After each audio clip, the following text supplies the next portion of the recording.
can. This one you can. One other thing I need to do. Yeah, I got distracted because I had to go up and deliver some more laptops. So this is not all that I wanted to have set up by now.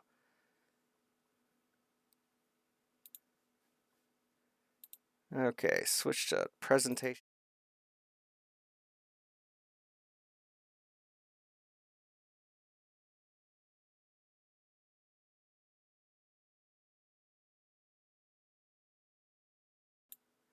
Okay.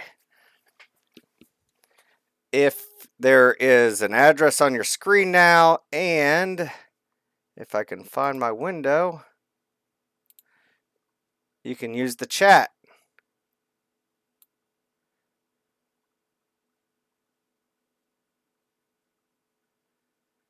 And I got a few questions already, so we'll try to get to that. 88 people watching now. So basically, to get people to look at me, I need to start a global pandemic. I'll try not to do that very often. Today, I'm just going to cover a few things that I've noticed in the past week to help you get started. I don't know how often I'm going to do these things. I might do them weekly, more than more than once a week. I don't know yet. And I lost my other window already.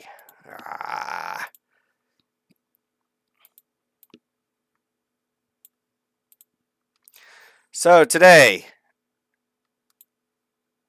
you can ask questions with that slides.app.google URL that's at the top of the screen. You can also put it in the comments, but I might not see those because I'm struggling with trying to get my windows around so I can see things. But we'll just go from here. The neat thing with the Ask a Question is you can see other people's questions and vote on ones if you have the same idea or would like that one to be answered. I can easily put that up there and let you see it. So, first of all, we are going to cover one other piece of advice for our teachers. Please still put in help desks. We are using that to make sure we can get the help that people need when they need it. And if we don't have the help desks put in, I'm trying to resize that a little bit. If we don't have them in there, then we don't know what's going on. So we don't know how to help you. So please still email the help desks in, and we will try to get those as soon as we can. So I'm going to cover a few little stay at home, work at home tips and tricks that I've gathered over the past week and a half, and to help you in your journey online learning. First up, don't work 24 hours a day, 7 days a week just because you can. I'm getting emails and help desks around the clock from people. I know you're excited, but this is not a sprint. This is a marathon. You're going to have to slow down, take your time. Don't, just because you're online doesn't mean you have to be working. I know that sounds counterproductive, but during the school day, yes, and we're going to cover a few things. Try to be productive, and it's okay to do a few things after hours, but you are stuck at home. You have no other events. You want to be able to not go crazy. So this is a marathon, not a sprint. Working from home requires a few changes. First one up, set a schedule. If you want to still follow the school schedule with the different periods, set an alarm for each period so you can reenact your whole day. But the important thing is to have a schedule. And with that schedule, decide on what you're going to accomplish that day. The biggest tip for that is pick the hardest thing, the one that you hate to do, the one that you don't want to do it at all. Pick that item and do that one first. And then the other items will go easier. We tend to, this one will only take me 2 minutes. I'm going to do this one first. when you know you have that big one hanging behind you and you don't want to give up on that. So set a schedule, prioritize, pick the hardest things, the ones that you don't want to do, pick those first, and your life will be a lot easier. And right, prioritize your day. The coffee is probably not for students, but it was the first clip art I found that went with my idea of prioritizing. So pick the hardest thing that you want to do during the day, and you'll get it done. Create a workspace. Don't do your work for students. Don't do your work in your bedroom. Pick another room. For teachers, and this goes with students too, don't just work on your couch. Pick a spot that you're going to work at, and this is where, when I'm standing here, when I'm sitting here, this is when I'm doing my work. Here is one of the sites that I follow. Create your workspace. He created a standing desk at a kitchen counter. It doesn't have to be this elaborate, but he just used a box and he had an extra monitor in his laptop. You don't have to get that fancy, but pick a spot and say, this is where I'm going to do my work. And it's got to be separate from any other place in the house. I know some people, especially if you have a lot of people in your house, this might be hard to do, but try to map out your space. Maybe if you have a sibling, maybe you should swap during the day while you work. You work in the other your siblings' bedroom while they work in yours. You don't want to work. You want to be in that mindset of work because you're not leaving your house very often. You're not doing a lot of stuff outside. You have nothing scheduled. So create your own workspace. We're doing a lot of video conferencing. And here's a few tips to get you started with the video conferencing so you don't annoy everybody else. One, the most important tip, and I don't have a picture for it in there, get a pair of headphones. Plug the headphones in. Don't put your phone on speakerphone and expect people to enjoy listening to you. The computer does a pretty good job of separating out the microphone from the audio, but it's not perfect. And you'll hear all sorts of different things. Get a pair of headphones. If you have a set of headphones, see my headphones here with 3 rings. Those, if they have 3 rings on them, those headphones have a microphone in them, and you can use that microphone with the headphones. Even if it only has 2 and it's just a pair of headphones, wear them when you're doing any sort of video conferencing that you're expected to interact with. Second tip, after the headphones, and like my gaming headset here, Christmas present, by the way. It's nice because as soon as this goes along with the next tip, is mute judiciously. If you're not speaking, mute your microphone. And Hangouts Meet has you can just click on the microphone to mute or unmute, and there's a keyboard shortcut to help with that. This gaming headset, if you have a gaming headset, it's really nice. As soon as I move it up,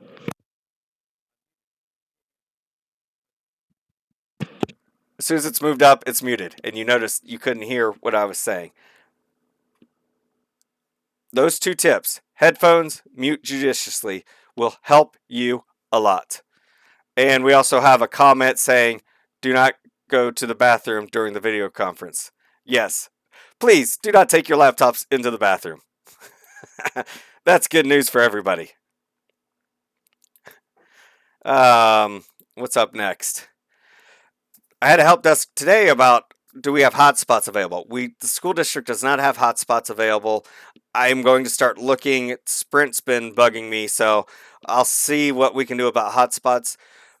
The interesting thing is most people have a smartphone and they have a hotspot on their smartphone. Let me show you what it looks like on the iPhone. If you go to settings,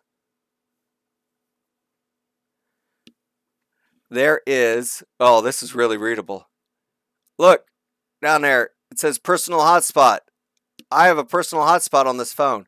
You may have one on your phone. right now, a lot of the cell phone companies are letting you go past your caps. If you turn on your personal hotspot, oh, don't want to show that. It's got my Wi-Fi password for my personal hotspot. If you turn that on, you'll have a Wi-Fi hotspot that your laptops can connect to. So if you are having some internet issues, you can always go online.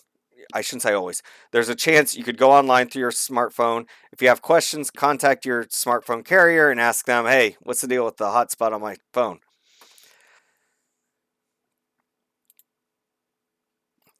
The next little piece of advice, and this is more for the students and parents that might be out there watching, setting up Chrome profiles.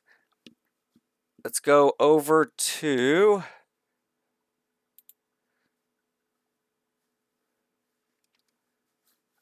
there we go.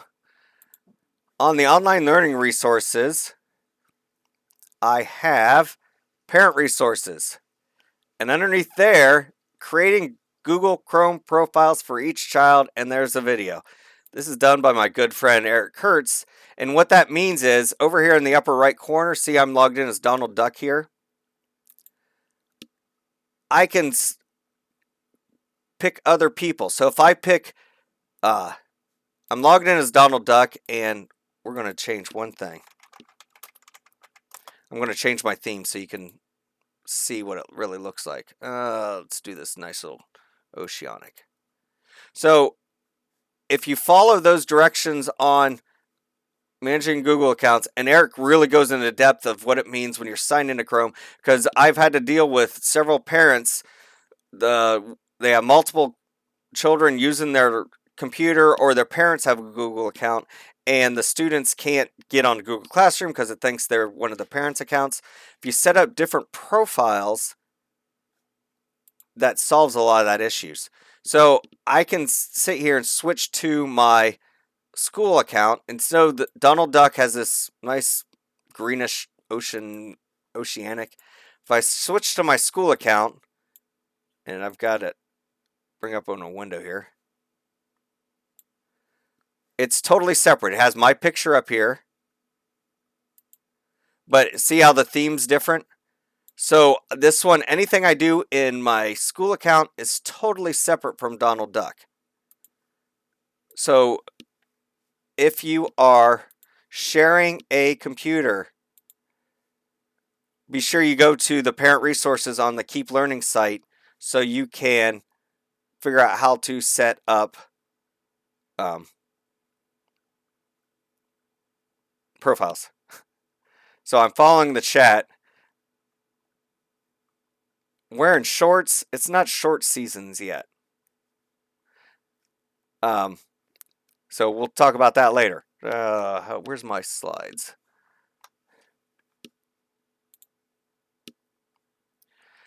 I had a question about copyright. Copyright is the same as if it was in your classroom. If you don't have rights to use it in your classroom, you don't have rights to use it online. So as you're looking for resources, you really want to search for resources that can be used in the classroom. When you're searching on Google,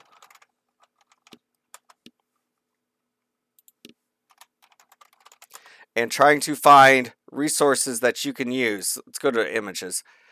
Underneath the tools, there is a usage rights. So I can say labeled for non-commercial reuse. So these are just different ways that you could use them. So if I do labeled for reuse with modification, means the images on this page are images that I can use and modify, use it for other sources. So that's one way. You can look for copyright free stuff that you can use. Right now there's a lot of resources that authors, creators are putting online that you can use for free without worrying about it. So look for different things that you can use online and check with. If you have a question, check with me and I can let you know whether it's allowed to be used. I had another request they have a 300-page PDF and they want to know, they only want to give certain pages to a student. If I had time, I would have found a long PDF. Let's find a big PDF. Okay, so here we go. Counting Blesses versus Burdens, an experimental investigation of gratitude and subjective well-being in daily life. So we have this nice long research paper here that is, I don't know how many pages long, but 13 pages long. So I have this 13-page long research paper, but I'm really only concerned about a few different pages. In Chrome, when I go to the print, up underneath destinations, there is a save as PDF option. So I can click that PDF, and now when it says pages, it's going to do all of them. But I can click custom and say I only want pages 1, 5 through 6, and 13. And now this is correct because that's worth 4 pages, and I only have page 1, page 5 and 6, and then the very last page of the document. So put a hyphen between a range and a comma between single pages. And then when I hit save, it's going to ask me to save that as a PDF, and I can save it somewhere that I need it, sharing it out through Google Classroom or Google Drive, and it's only the pages that I put out, not the entire PDF. So use, and if you forget that, when you first open it up, when you first go to custom, it has a little example in there to help you along. So that's how you do the slides by PDF. Where'd out to my window? I have 2 monitors, so you guys don't get to see the fun I have on the other screen. So we have a couple of questions. Sometimes students are completing the assignments and marking them done in Google Classroom, yet the teacher view still shows it marked as done. I have no idea. Check with. I haven't seen this happen. But one item, anytime you get something weird like this, that something's not refreshed, hold down the Shift key when you click the refresh icon. You know the refresh icon, don't you? Switch to this one. This is the refresh icon up here. Click on that, holding down the Shift key while you do it, and it forces the browser to clear out the cache and refresh the screen. So maybe that will help. I don't know why that's happening. Can you edit a post and mark it a draft after you've already posted it? No.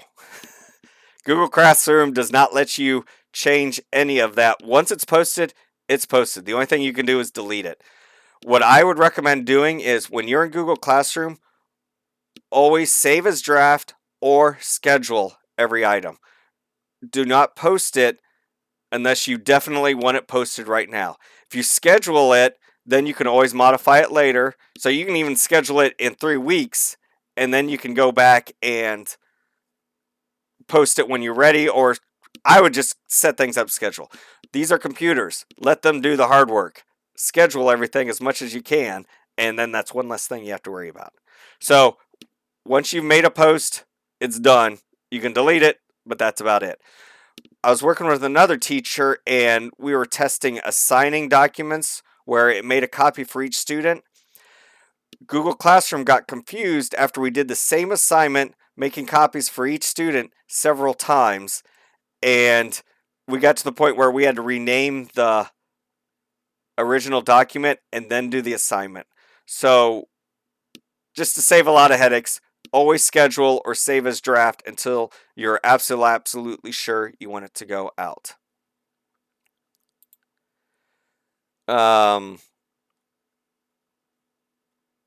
We have a Bookflix question. I'm going to check what the login is for you to use Bookflix from home. It works at school because we're on the school network, but when you're at home, it doesn't work. So I'm going to check on that and see what we can do to get that in place.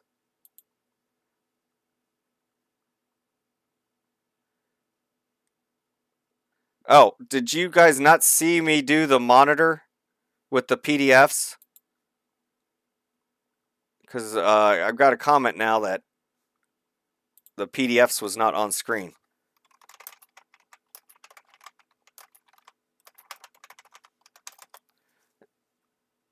And who is chatting with me? Don't they know I'm busy?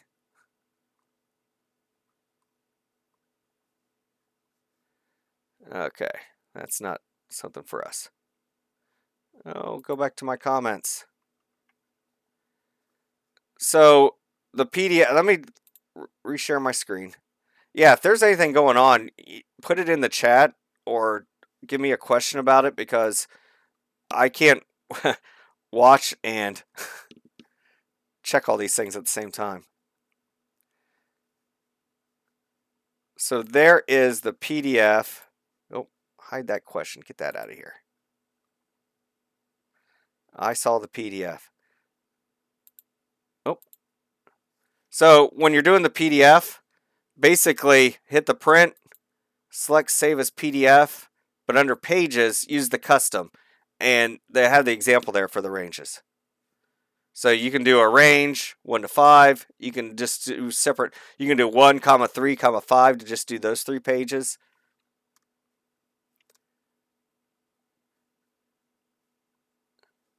To combine a PDF, there is a site called PDF Mergy where you can select your PDFs and it'll merge them all into one.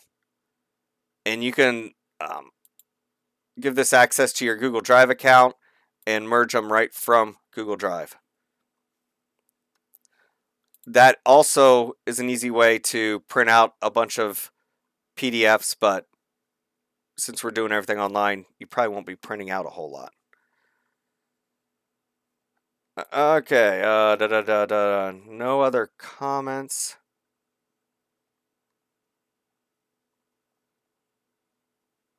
I'm going to go back and this should be recorded. I think it is. I'll go back and switch this up here. Then go to here. Too many windows. You guys have no idea what my other screen looks like.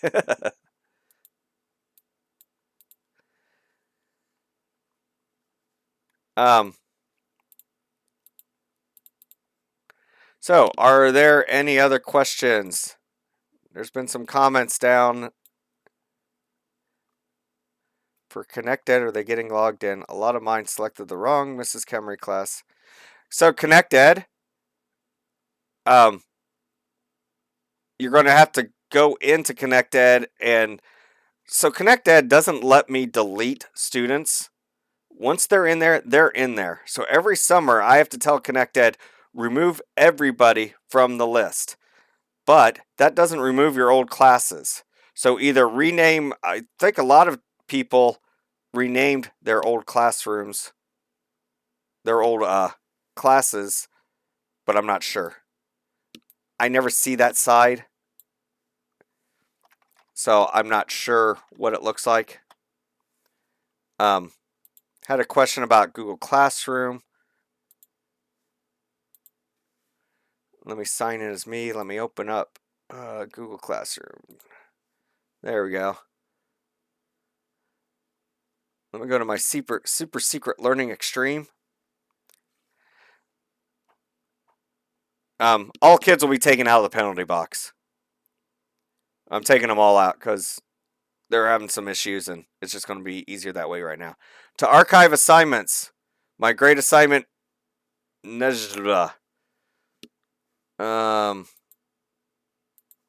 not sure. Let me look here. I thought there was. I can edit it.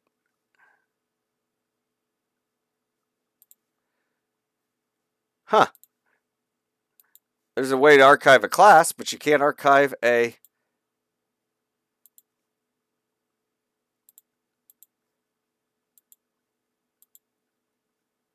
Yeah. You can delete it, but you can't archive it.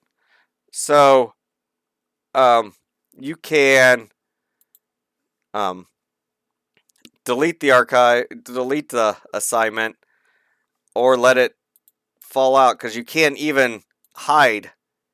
Once it's posted, it's posted. That's why you must save as draft or schedule it. You can archive your class when you're all said and done somewhere, but you can't do individual assignments.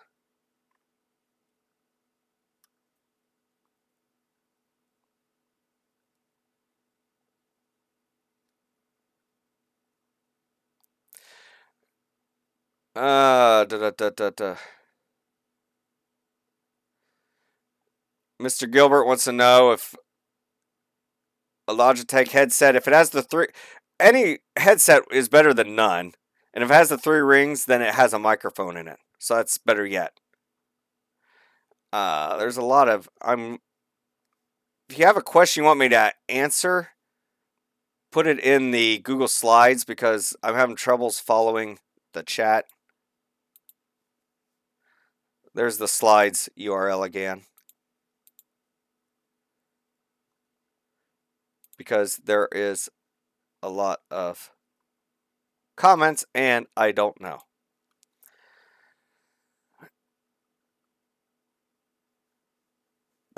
You can copy and pay. You can copy assignments and course classwork between classes, so you can always create, like Robin said, you can create a planning classroom that you can put together your assignments and everything in, and then copy them into your classes as needed. And along that same line, you can also be co-teachers of as many classes as you want. If you went back and looked at all mine, anytime a teacher has an issue, I say add me as a co-teacher. Oh, and no offense, there we go. I didn't join some of these because, okay, I haven't had a chance to go through all the help desks yet. So you can join as many classes as you want, and then you can copy things between them. So as a grade level, if you wanted to have a grade level class that you can put assignments in that you can copy out of, you can do that. And that way you're planning for the future also, because then you can use the assignments and everything next year. Are there any other questions?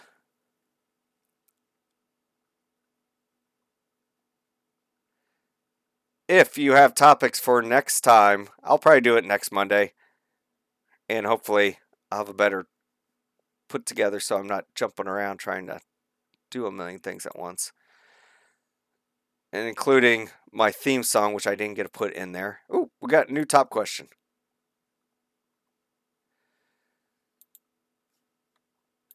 Here's a little tip for the elementary teachers. If you go to your Google Chrome and say new incognito window,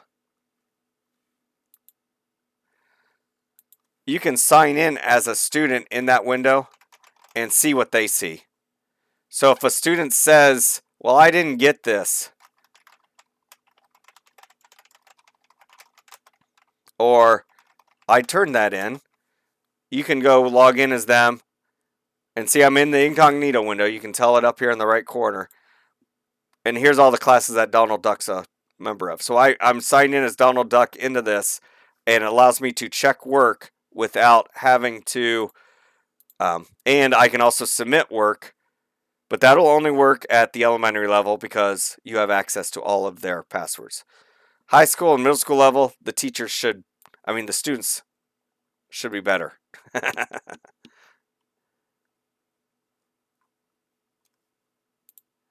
Okay, well, I'm going to end the stream. Oh. Oh, do I have a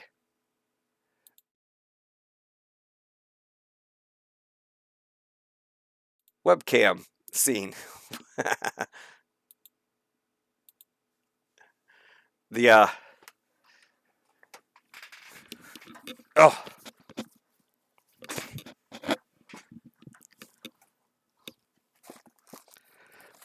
shout out to Mrs. Jejanowski for putting me in place with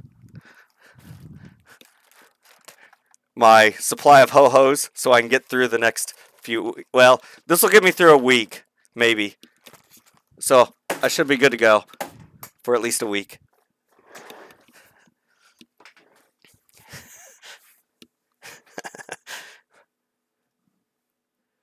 Okay. Well, this has been fun, but you guys need to get back to teaching. And students, you need to get back to learning. Do it.